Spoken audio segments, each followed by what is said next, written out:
ময়মনসিংহের ভালুকায় নাফকো ফার্মার কারখানার ছাদে ১.৪৫ মেগাওয়াট সক্ষমতা সম্পন্ন সৌর বিদ্যুৎ উৎপাদন প্রকল্প স্থাপন করা হয়েছে।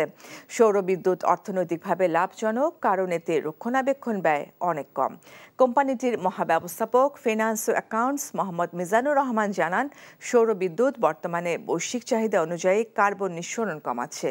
পাশাপাশি বিদ্যুতের যে ঘাটতি তা পোষানো যায় এবং বিদ্যুৎ খরচও কমানো সম্ভব হয়েছে রুফটপ সোলার স্থাপনের পর থেকে। কারখানার বিদ্যুৎ ব্যয় অনেক কমেও গেছে। চাহিদার বেশি উৎপাদিত বিদ্যুৎ নেট মিটারিংয়ের মাধ্যমে গ্রিডে ফেরত যায়, ফলে বিদ্যুৎ বিলে বড় ছাড় পাওয়া যায় বলেও তিনি উল্লেখ করেন। কারখানার ছাদে রুফটপ সোলার স্থাপনের 1 বছর 3 মাস সময়ে তাদের কোম্পানি গ্রিন ফ্যাক্টরি হিসেবে আন্তর্জাতিক সনদ পেতে অনেক এগিয়েছে। বিদেশি ভিজিটরদের মধ্যে আমাদের সাথে ব্যবসা বাড়ানোর আগ্রহ দেখা যাচ্ছে। বিকাশে কম খরচে ক্যাশ আউটের লিমিট বেড়ে 50,000, প্রিয় এজেন্টও 2টা।